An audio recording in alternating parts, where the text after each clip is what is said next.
He titulado mi presentación como Efectos del cambio climático en la agricultura familiar campesina. Quiero abordar eh, tres temas. Primero, de manera muy rápida, mostrar los beneficios y aportes de la agricultura familiar indígena originaria campesina en el país. ¿Cuál es la importancia que tiene la agricultura familiar campesina para la economía y principalmente para la seguridad alimentaria de la población, ¿no?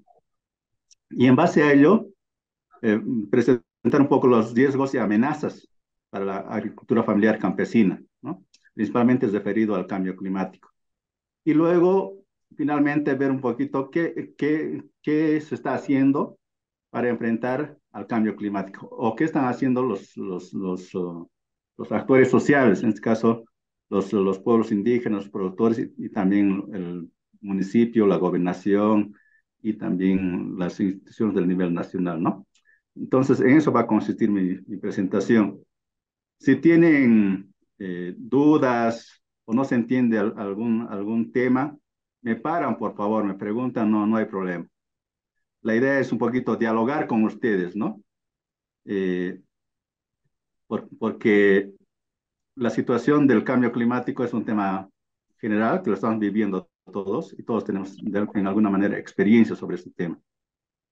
Entonces sería interesante, digamos, interactuar con experiencias que tienen desde los medios, desde el sector urbano, desde la clase media, ¿no? Entonces, para empezar con el primer tema, quiero mostrarles cómo está compuesta la agricultura familiar campesina. En el país hay cerca de 861 unidades productivas, ¿no? En todo el país. Y el 94% corresponde a la agricultura familiar campesina. Casi más o menos 830.000 unidades productivas son pequeños propietarios. Es parte de la agricultura familiar campesina. Entonces, como decía, el 94% de las unidades productivas del país son de la agricultura familiar campesina, ¿no? Son pequeños propietarios y solamente el 6% son los grandes propietarios. Y agricultura familiar campesina se define principalmente por el uso de la fuerza de trabajo, principalmente, ¿no? Pero también por la extensión de la tierra. Generalmente hay un promedio de 3 a 4 hectáreas por familia en la agricultura familiar campesina. Hay familias que tienen hasta 100, 150 hectáreas, ¿no? Pero esos no son productivas. Pueden ser de pastoreo, incluso hay ríos, hay cerros, ¿no? Como parte de su propiedad. Pero la tierra cultivable es un promedio de 3 a 4 hectáreas, ¿no? Hay algunas familias que tienen 10, 15 hectáreas de tierra cultivable y algunos incluso menos de una hectárea, ¿no? Entonces, la particularidad de la agricultura familiar campesina. Entonces, la agricultura en el país juega un rol importante y aporta al PIB más o menos con el 10% en promedio, desde el 2006 hasta el 2019, ¿no? Entonces, lo que implica que es 10% de importancia. Sin embargo, tiene mayor importancia, digamos, la agricultura porque tiene que ver con la seguridad alimentaria, con la alimentación de las familias, ¿no? Podemos vivir, por ejemplo, sin transporte, aunque no haya combustible, gasolina, diésel, podemos vivir, pero no podemos vivir sin alimentación, ¿no? Es fundamental para la subsistencia de las familias, sean rurales y urbanas, la agricultura familiar campesina. A ver, ¿por qué está muy lento?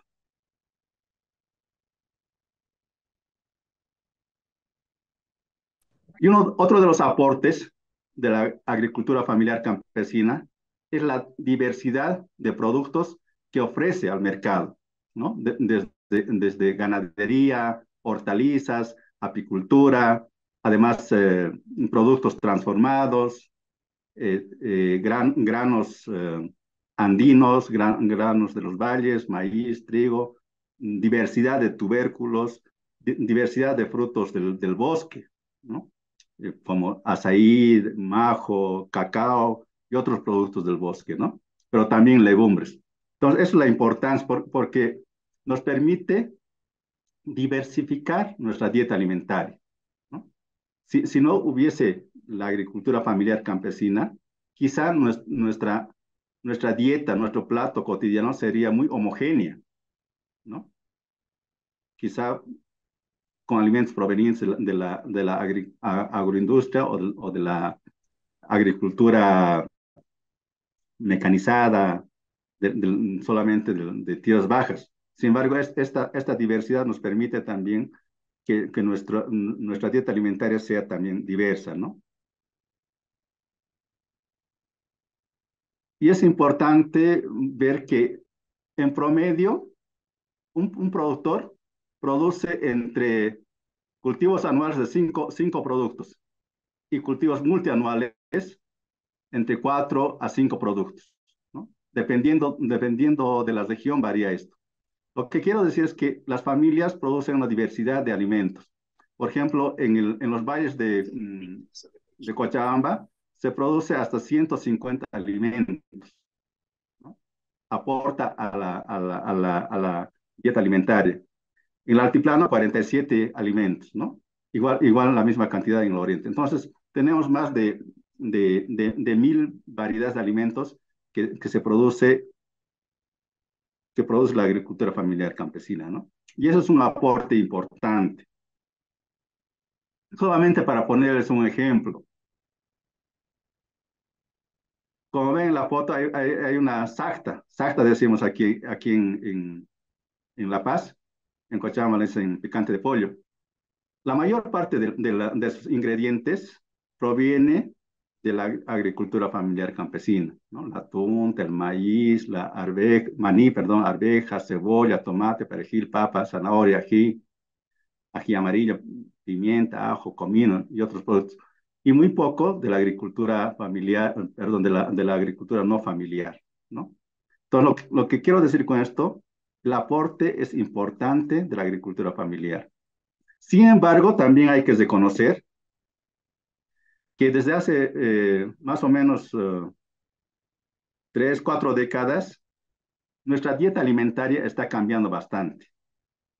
Se va homogenizando de manera paulatina, en desmedro de la agricultura familiar campesina, ¿no?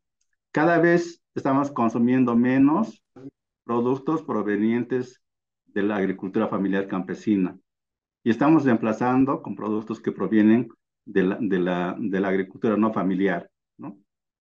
Por ejemplo, yo les pongo antes, en la dieta alimentaria, la mayor cantidad de productos que se ponía era papa y chul, ¿no? Y se ponía, digamos, fideo, arroz, un poco para endulzar el plato. Ahora pareciera ser al revés. Entonces, estamos cambiando nuestra dieta alimentaria, ¿no? Entonces, muchas veces con productos que no son tan nutritivos y que al final nos generan problemas de salud, ¿no? Cuando exageramos, cuando comemos de manera exagerada solamente pollo o fideo, ¿no? Y eso está repercutiendo principalmente en problemas de salud, ¿no? Como ustedes conocen, hay datos de obesidad, sobrepeso y varias cosas, ¿no? Hipertensión. Entonces, es decir, estamos transitando de una especie de, antes había, digamos, la gente se enfermaba por escasez de alimentos, ¿no? Y se hablaba de desnutrición. Ahora más bien estamos pasando al problema de malnutrición. Hay más alimentación pareciera, pero nos estamos alimentando mal, ¿no? Y eso está generando una serie de problemas de salud a nivel nacional, incluso a nivel internacional, ¿no? Entonces, eh, la agricultura familiar campesina proporciona alimentos más saludables, diversificados, nutritivos para la dieta alimentaria. Otro de los datos que quiero mostrarles es que el aporte de la agricultura familiar campesina está por el 61%, ¿no? En temas de producción o a la seguridad alimentaria. Solamente el sector no, de la agricultura no familiar estaría aportando con un 38%. Como verán aquí en el círculo, el 38% aportaría este sector, ¿no? Aunque es esto bastante discutible. Nosotros hemos hecho una investigación con, con Vanderlei y Tito, y nos han dado estos resultados, ¿no? A partir de las encuestas del INE se ha ido trabajando. Sin embargo, hay otros estudios también que dicen que está por 55%, 50%, ¿no? Entonces, son datos que hay que discutirlo y analizar. Pero también la agricultura familiar campesina aporta con empleando mano de obra, ¿no? Los datos que nos muestran esta investigación es que el 95% mm, de los trabajadores del mundo rural se emplean en la agricultura familiar campesina, ¿no? El total de estos trabajadores hacen el 30%. Es decir, la agricultura genera el 30% de los empleos y el 90% está generado por la agricultura familiar campesina. Eso es su importancia. Y a partir de eso genera aporte también al Producto Interno Bruto, ¿no?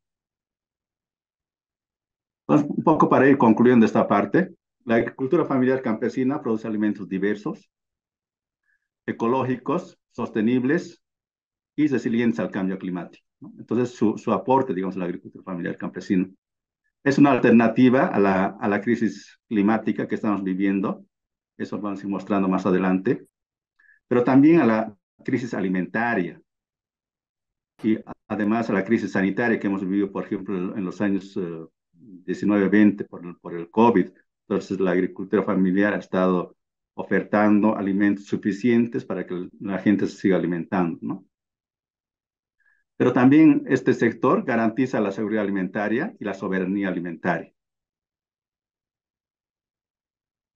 Riesgos y amenazas para la agricultura familiar campesina.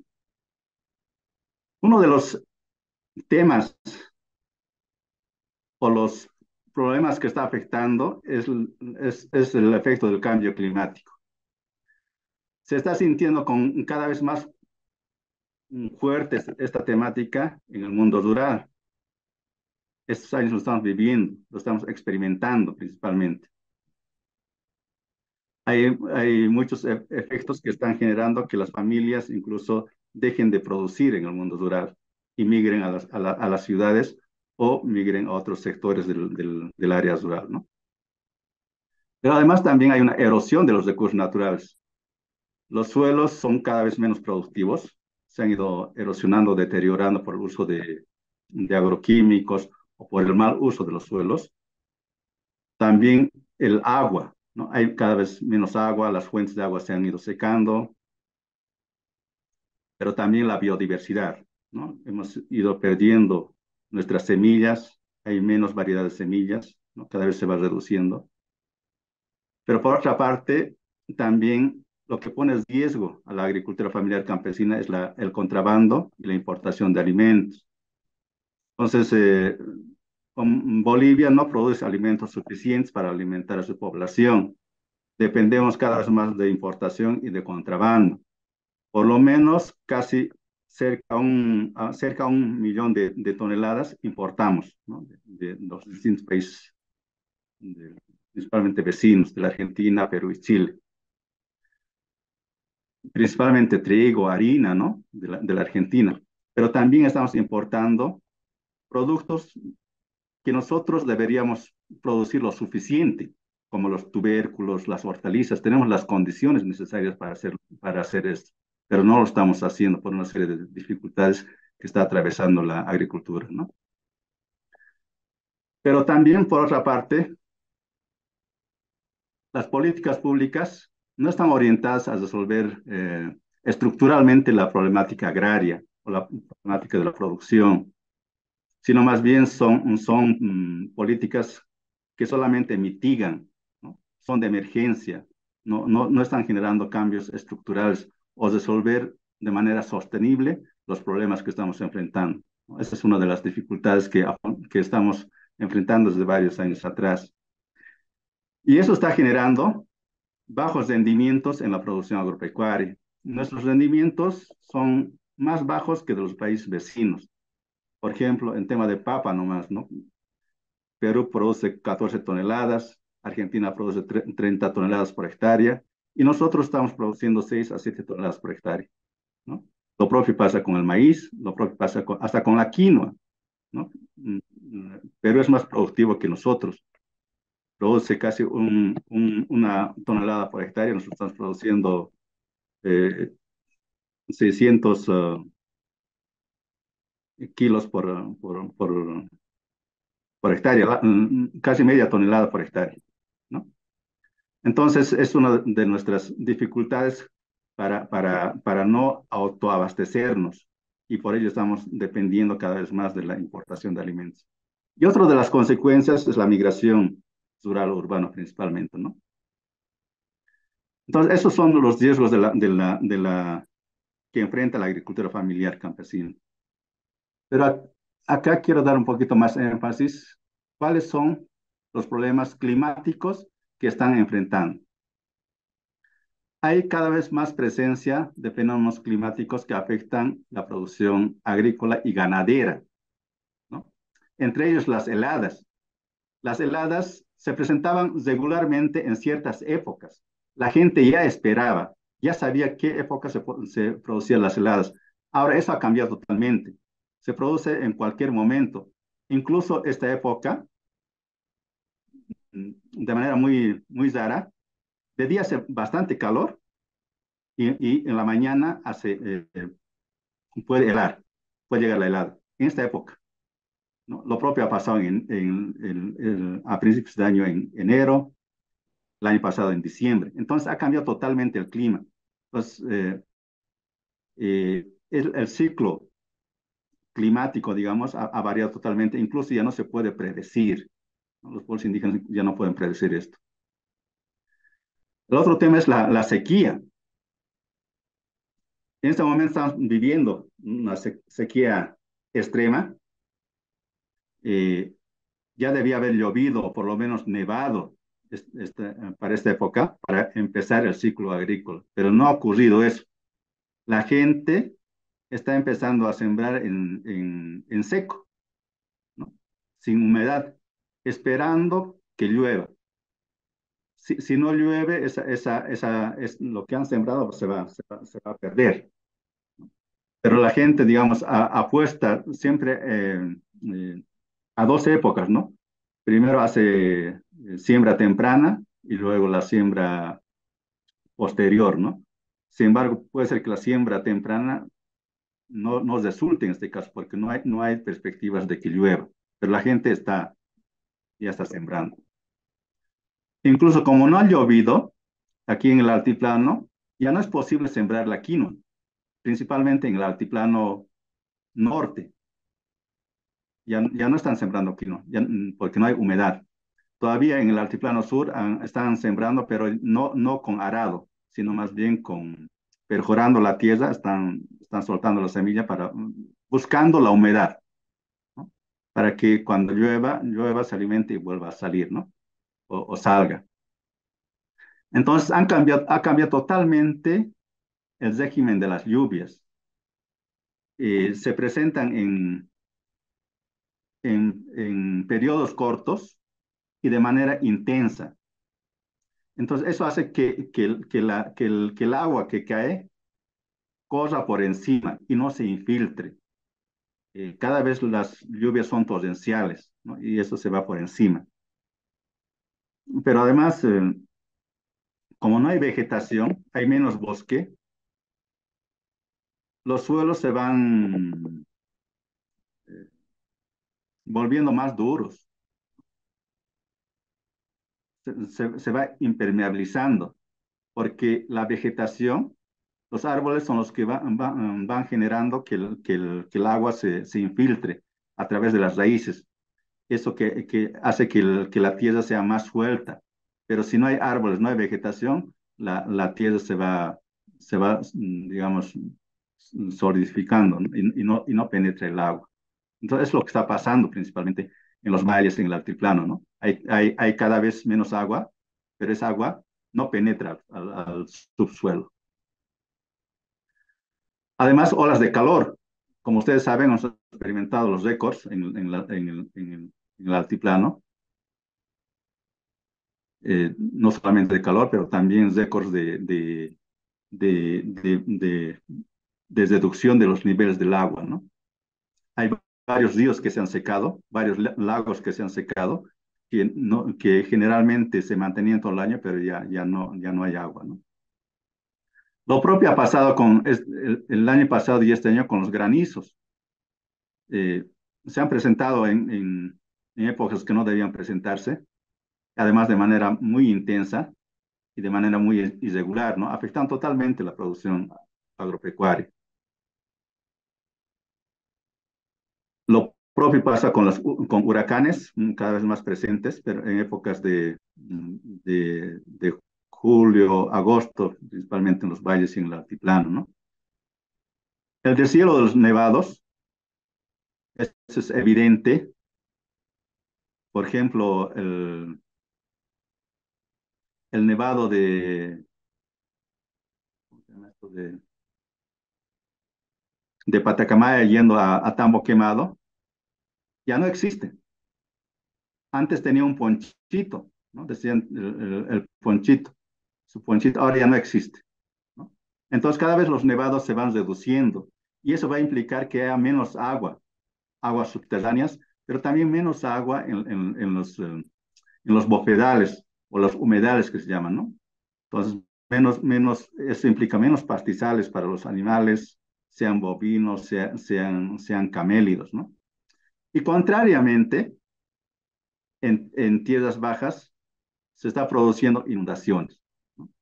Es previsible que este año ocurra eso con el fenómeno del niño. El fenómeno del niño se presentan en valles y en tierras altas con sequías y en tierras bajas con mucha lluvia, ¿no? Que generan a veces inundaciones. Pero seguramente en épocas muy breves y cortas va a ir ocurriendo esto. Y lo peor es que, según algunos estudios que se han ido haciendo, es que la niña, el niño, solían llegar o presentarse entre 7 años, 6 años, ¿no? Pero ahora se está presentando con mayor frecuencia, por todo el cambio climático que está generando, ¿no? Por el desbosque, por la contaminación y todo ello. Entonces, eso está generando una serie de efectos graves, digamos, en la vida cotidiana de la gente y la forma de producir también, y finalmente en la forma de alimentarse, ¿no? Todo ello está generando disminución de los rendimientos de la producción, sea agrícola o ganadera, y poniendo en riesgo la seguridad alimentaria. Entonces, nuestros rendimientos, por ejemplo, de la producción agropecuaria, no se han incrementado mucho, no han subido mucho, a pesar de que ha habido bastante inversión en temas de agua, en algo de tecnología, pero no se han incrementado mucho, ¿no? No somos competitivos con otros países, pero también está generando la disminución de producción de forrajes para el ganado, porque hay menos bofedales, menos pastizales, menos humedad, y la gente está haciendo más bien se está deshaciendo de su ganado en esta época, porque no tiene agua, pero tampoco tiene forraje suficiente para mantenerlos. Entonces, lo que hace la gente es venderlo a precio de gallina muerta, digamos, para que sus animales no sufran de hambre o no se mueran, ¿no? Entonces, las familias se van a quedar con menos ganado y eso va a implicar también menos ingresos para las familias, ¿no? Les pongo un ejemplo, por ejemplo, en Calamarca hay una asociación de 25 familias que recogían entre 600 a 500 litros por día para transformarlo en queso y yogur, pero ahora ha reducido a 150 litros, ¿no? Porque la producción de leche ha bajado, pero también las familias han reducido su ganado para, para, porque no tenían suficiente alimentación. Entonces, las familias están generando algunas estrategias, están tomando medidas para, para, para no perderlo todo, pero eso está implicando que las familias tengan menos ingresos y piensen en otras opciones, no agropecuarias, sino más bien urbanas, ¿no? Como comercio, transporte o construcción. Como les había mencionado también, hay bastante erosión de las fuentes de agua. Antes, por ejemplo, se podía hacer un pozo de 3 metros, 4 metros y conseguir agua para los animales. Ahora no, están empezando a profundizar la perforación, contratando tractores, incluso en algunos lados están contratando maquinaria para hacer pozos más profundos para encontrar agua, ¿no? Porque el agua se ha ido reduciendo. Algunos ríos se han ido secando, ríos muy tradicionales donde nunca se secaba el agua, ¿no? Por ejemplo, el río Desaguadero. El río Desaguadero llegaba desde el Titicaca hasta el Popó, pero ahora ya no llega, sino se va secando en el camino porque la gente está aprovechando para consumo humano incluso y para el consumo de los animales, ¿no? Y lo más grave es la migración de la población rural a las ciudades. Entonces, esto quizás se vaya a intensificar. Si no hay producción en el área rural, no, la gente no va a tener ingresos y va a buscar opciones alternativas en las ciudades. Y se va a emplear en trabajos precarios, informales, ¿no?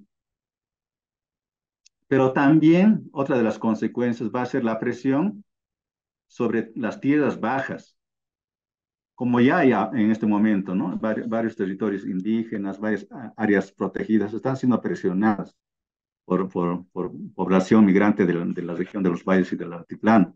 Y esto puede intensificarse, ¿no?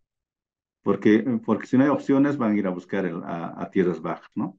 Y eso puede generar mayor desequilibrio ambiental incluso, porque hay una simbiosis entre tierras altas y tierras bajas. Lo que sucede en tierras altas también repercute en tierras bajas y viceversa.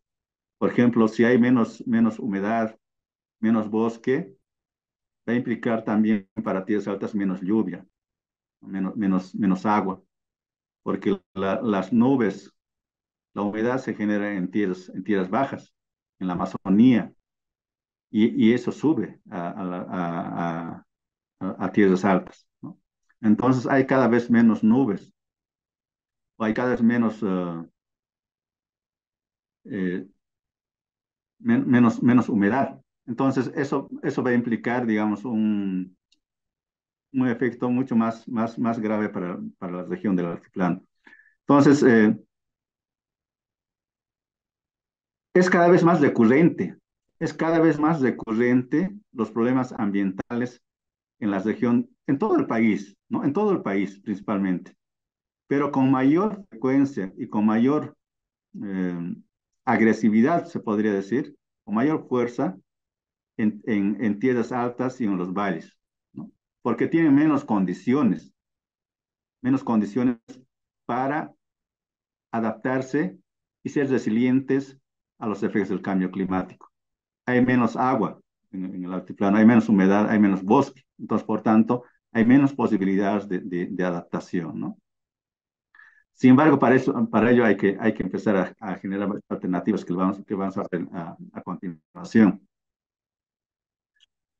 Entonces, la crisis climática no hay que pensarlo o percibirlo solamente de manera aislada, como si afectara solamente al sector del altiplano, sino más bien está afectando a todo el país, pero repercutiendo con mayor fuerza en algunas zonas, ¿no?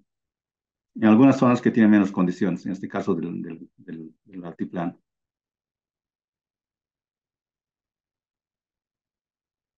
En este marco, ¿qué se podría hacer? ¿Qué podríamos hacer para enfrentar este conflicto que afecta a todos? Y es preocupación de todos. Nosotros creemos que hay que trabajar bastante en la siembra y cosecha de agua. Decimos nosotros, gota que cae, hay que cosechar, hay que detener el agua, hay que hacer que no se vaya, que no se escurra por la superficie, sino más bien que se vaya infiltrando o que se vaya almacenando, ¿no? Entonces, para eso hay que empezar a pensar en represas grandes o pequeñas, ¿no? Donde haya condiciones para tener grandes cantidades de agua y eso utilizarlo de manera más sostenible. Pero también se puede hacer aljibes, atajados, ¿no? O en todo caso también reservorios con agrofil, geomembrana, y eso es de bastante utilidad. La gente retiene agua para riego suplementario, para épocas de estiaje principalmente, ¿no? Hasta que esta agua tendría que durarles hasta que llegue la época de lluvias. Entonces hay que empezar a trabajar en ese tema, que es urgente, urgente, incluso ya en tierras bajas hay que empezar a trabajar esto, ¿no? Ya están sufriendo sequía, por ejemplo, en varios municipios de tierras bajas. Entonces, no solamente es un problema del altiplano o de los valles, ¿no? Pero también hay que cosechar de los techos en tanques, ¿no? Como ven en una de las fotitos, porque eso puede permitir que las familias tengan eh, para su alimentación, consumo familiar, incluso en algunos casos alcanza para sembrar en pequeños espacios, ¿no? Como carpas solares. Entonces, eso tiene que ser una estrategia urgente para no solucionar el problema del agua, sino más bien para mitigar de alguna manera, ¿no? Porque para solucionar el problema del agua hay que trabajar medidas más estructurales, ¿no? Pero además hay que trabajar usos eficiente del agua. Hay que empezar a hacer bebederos, comederos, para que la poca agua que hay se use de mejor forma, de manera más sostenible. Implementar sistemas de riego tecnificado por goteo. El sistema de goteo se puede hacer en carpas solares, pero también a campo abierto. Incluso funciona esto en el altiplano, puede funcionar mejor en los valles y en tierras bajas, en la Amazonía inclusive. Pero también hacer riegos por aspersión, que permite ahorrar agua con la poca agua que se tiene, se puede todavía sembrar, se puede alimentar a los animales, ¿no? Entonces, y eso, pero depende mucho esto de la atención que pueden hacer los distintos niveles del Estado. Nosotros, como les cuento la experiencia, intentamos trabajar con algunas familias, ¿no? Para mostrar algunas alternativas como experiencias pilotos para que sean replicados por los distintos niveles del Estado. Entonces, hay sistemas que funcionan bastante bien, pero requieren, digamos, de acompañamiento técnico, apoyo del Estado, inversión, seguimiento. Es un desafío pendiente. Hay iniciativas interesantes, pero que hay que empezar a fortalecerlo y a replicarlo, ¿no?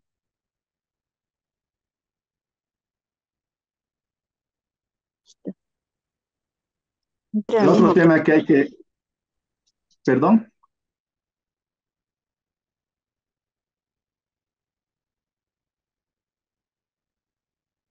Adelante, no, no era ninguna pregunta. ya, entonces, el otro tema que hay que hacer es la diversificación productiva. Hay que recuperar la diversidad de productos, de alimentos que tenemos o de semillas que tenemos. Las familias, por ejemplo, tienen distintas semillas, ¿no? Semillas para la pampa, semillas para las laderas, siempre juegan con el riesgo, ¿no? Por ejemplo, siembra en la pampa, siembra en la ladera, siembra en algunos lugares que son, ellos llaman abrigaditos, que están entre los cerros,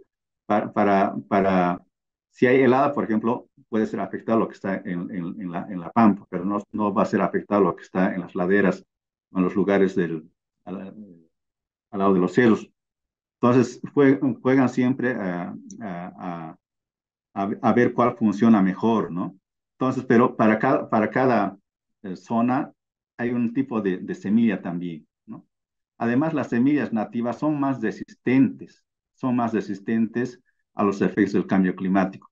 Las semillas más comerciales, por ejemplo, como la huaycha, por ejemplo, son más vulnerables a la sequía, a la helada, por ejemplo, ¿no? O a los granizos, mientras las semillas nativas se recuperan fácilmente. Aunque no tiene mucho mercado, ¿no? No tiene mucho mercado las semillas nativas. Muchas veces las familias utilizan semillas para su autoconsumo, no tanto para la venta. Para la venta lo utilizan la huaycha, cultivan la huaycha, por ejemplo, ¿no? Las semillas que tienen mayor valor comercial. Pero lo que hay que trabajar es también esto, ¿no? El mercado, el consumo, mayor valorización de los productos nativos, originarios de los pueblos indígenas. Si solamente apostamos a los productos comerciales, tendemos a homogenizar también nuestro consumo y nuestra dieta, ¿no? Entonces, esto tiene que ver también la articulación con todos los sistemas, porque la agricultura no es algo aislado de la ganadería, sino están articulados, ¿no? Ambos se alimentan, la agricultura, la ganadería, la biodiversidad. Entonces hay que trabajar esta funcionalidad de la biodiversidad, ¿no? Hay una fotito de la diversidad de papas que tenemos, ¿no? Pero por nuestro estilo de consumo, estamos, digamos, privilegiando o buscando solamente productos de un solo tipo, ¿no? Y dejando de lado la diversidad de productos que tenemos. Pero también es importante, creemos nosotros, trabajar la recuperación de los suelos. Hay que hacer zanjas de infiltración para que el agua se vaya escurriendo, deteniendo y escurriendo, ¿no? Es importante eso, pero también hay que trabajar terrazas de recuperación lenta para que el suelo no se erosione, para que se detenga más la humedad. Son tareas que hay que trabajar para mejorar los suelos y que estos suelos sean más productivos y que generen mayor rendimiento. Porque si no hacemos esto, los suelos se van a ir erosionando cada vez más y van a ser menos productivos y eso va a implicar que la gente deje sus suelos, ¿no? Abandone su tierra.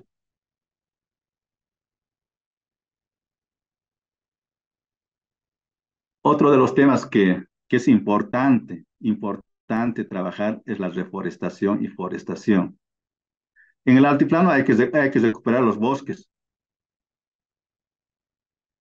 hay que recuperar los bosques nativos. Hay cada vez menos bosque y eso está haciendo que haya menos humedad, menos lluvia, todo, de que se incremente el cambio climático. Y es posible hacer bosques en el altiplano. Por ejemplo, esta foto que ven al lado derecho es una foto de Oruro, de una comunidad del municipio de San Pedro de Totora. Se ha trabajado la reforestación por varios años y se ha generado un microclima favorable. Ahí las familias producen alfalfa, pero también producen hortalizas. Incluso protege del viento, protegen de la helada. Entonces se genera un microclima favorable y es posible hacerlo. Casi a 4.000 metros de altura se puede generar un microclima favorable si es que hay la voluntad, la intención de las familias. Muy pocas familias apuestan por la producción agropecuaria, por el mejoramiento del clima, por la protección de la naturaleza, ¿no? Entonces, esas experiencias hay que empezar a replicar, multiplicar, porque son alternativas en el plan. Estaba pidiendo la mano Adriana Gutiérrez. Adriana, Por favor, tienes la Alberto, palabra. ¿se me escucha? ¿Se me escucha? Hola, ¿se me escucha? Adelante, por favor. Adelante. Una consulta. Usted decía que el tema del fenómeno del niño y la niña ya no es cada 5 o 7 años. Ahora, ¿con qué frecuencia ya lo estamos viendo? ¿Cuánto ha cambiado esto? Sí, escuché un reportaje de un experto boliviano que vive en Alemania, ¿no? Él decía que antes se presentaba a 7, 8 años, ¿no? El fenómeno del niño. Ahora se presenta cada 2 años. El año pasado hemos estado viviendo el fenómeno de la niña, ahora estamos con el fenómeno del niño. Entonces es cada vez más recurrente porque la temperatura del mar va cambiando frecuentemente, cada año. Entonces eso genera estos fenómenos, ¿no? Entonces puede que estos fenómenos sean cotidianos, ¿no? Presenten bianualmente o anualmente. Y eso es un gran desafío para todos, para los productores, para el Estado, para empezar a pensar en cómo nos adaptamos de manera continua a estas contingencias cada vez más evidentes. El cambio climático no es circunstancial, no es circunstancial, no es que este año va a haber y los próximos años ya no, sino más bien es algo que ha llegado para quedarse, ¿no? Y para ello hay que trabajar bastante cómo enfrentamos y cómo nos adecuamos.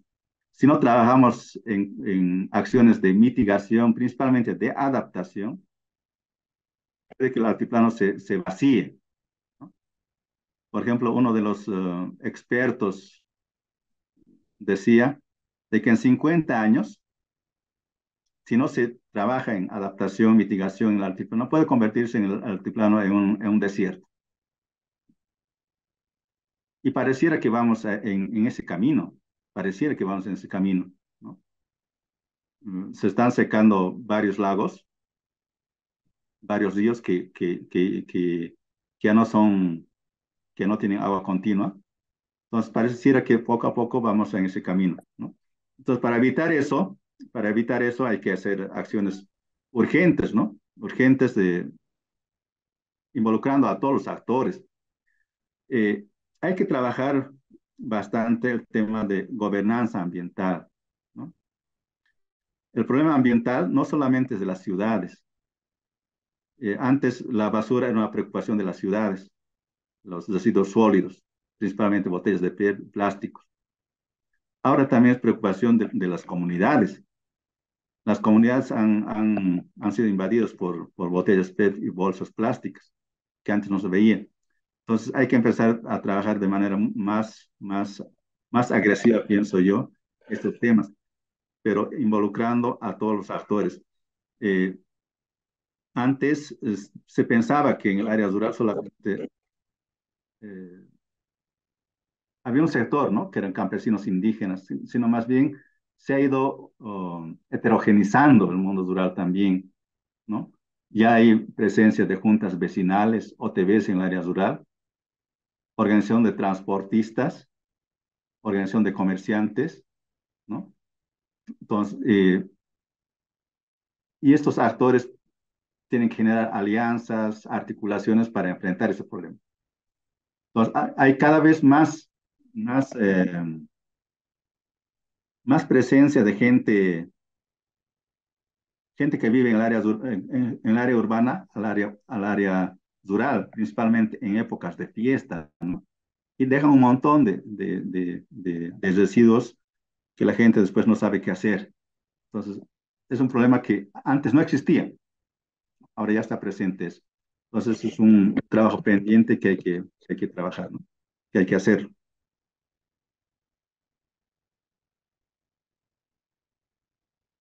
Gracias. usted por la pregunta. Otro tema que hay que eh, trabajar bastante es esto de recuperación de los abonos orgánicos. Hay una tendencia a que se incremente el uso de los abonos orgánicos, porque en los años 80 hasta los 90 había bastante presencia de fertilizantes químicos en el mundo rural, ¿no? Principalmente en tierras altas y valles, porque cuando hubo la sequía de los años 80, para recuperar la producción, se incorporó bastantes fertilizantes, ¿no? Y eso degradó los suelos. Y a partir de los años 90 en adelante empezaron un poco a recuperar esto, ¿no? Usando los abonos orgánicos. Pero también los bioinsumos. Y hay bastantes experiencias de uso de abonos de lombriz, por ejemplo, de uso de bioles líquidos y sólidos. Entonces, este tema hay que trabajar bastante para que sea un mecanismo de adaptación a los efectos del cambio climático. Por ejemplo, tenemos la experiencia nosotros de que cuando sucede una helada, si se aplica con el biol, puedes recuperarse, puedes recuperarse. Pero si lo aplica otro fertilizante, ya no recupera. Es decir, hay varias familias que ya han probado eso. Y el biol es producto de la fermentación de la bosta de vaca, ¿no? Le ponen algunos ingredientes más en biodigestores. Y eso sirve para fertilizar los suelos, para alimentar a las plantas, pero también para defender cuando hay alguna helada, por ejemplo, ¿no? Todo este tipo de experiencias incluso esto ha sido estudiado por varios tesistas e investigadores de la UNSA, ¿no? Que tienen buenos resultados. Entonces puede ser una alternativa para, para recuperar los suelos, pero también adaptarse a los efectos del cambio climático. Otro tema otra alternativa, principalmente esto para el altiplano, es la producción de alimentos en carpas solares, que tiene buenos resultados. Eh, eh, en alturas de 4.000, 3.500 metros se puede producir hortalizas, ¿no? Generando una temperatura al interior de las carpas, ¿no? Entonces, aquí, por ejemplo, se puede utilizar agua de manera sostenible por goteo. Y no solamente genera alimentación suficiente para la subsistencia alimentaria, sino también para la comercialización, ¿no? Hay algunas familias que viven de la producción de hortalizas en carpas solares y genera buenos rendimientos en algunos casos. Incluso recientemente, algunas familias han probado la producción de papa en carpas solares, ¿no? Por la escasez de lluvia, por las heladas, y les ha resultado bastante bien, pero sin embargo son espacios muy pequeños, porque las carpas son máximos de 21 metros por 8, entonces eh, se produce poco, pero puede servir para un poco mitigar, pero para comercialización o para la venta ya no es suficiente, ¿no? Sin embargo, habría que pensar en otras formas de ampliar estos espacios para producir otros alimentos, ¿no? Incluso algunas familias en el altiplano han producido uvas, chilto y varias cosas que les diversifica su producción, ¿no? Pero también hay que trabajar bastante en la infraestructura productiva, ¿no? Es una alternativa, por ejemplo, para resguardar los forrajes en el caso de ediles, para proteger a los animales de las heladas, los cobertizos. Además, permite que tenga mayor productividad, ¿no? Animales, por ejemplo, que están protegidos en cobertizos, que tienen eniles, pueden producir leche, mayor cantidad de leche y también mantienen su peso para la venta en carne, ¿no? Entonces, es un tema importante, digamos, para adaptarse, ¿no? Y finalmente, hay que trabajar bastante esto de los conocimientos ancestrales, saberes, tecnologías de los pueblos indígenas. A veces se desvalora, ¿no? Se dice la tecnología moderna es más importante o es más eficiente y se deja de lado algunas tecnologías y conocimientos de los pueblos indígenas. Lo que hay que hacer es combinar ambas cosas, ¿no? Conocimiento ancestral y conocimiento moderno para, para tener mayor certeza y seguridad. Hay por ejemplo, iniciativas interesantes que están trabajando, por ejemplo, eso del Pachagrama, combinar los, los estaciones eh, que miden la temperatura con los saberes ancestrales para predecir el clima, ¿no? Entonces, hay varias iniciativas que se pueden trabajar para tener, digamos, mayor, mayores opciones de adaptación al cambio climático. Sí, yo creo que es importante trabajar estos temas que son fundamentales para el desarrollo del país, principalmente el desarrollo rural sostenible de base campesina, pero hay que trabajar en alianza con los medios de comunicación. Es importante que los medios de comunicación difundan este tema que es fundamental para el país, principalmente relacionado con el cambio climático, la seguridad alimentaria, el consumo saludable, ¿no? Entonces, es importante incidir en la sociedad civil y en los decisores políticos y dependemos pues mucho de los medios de comunicación para que para que la agricultura familiar campesina se fortalezca, ¿no? Y tenga mayor reconocimiento a nivel nacional, ¿no? Eso para concluir.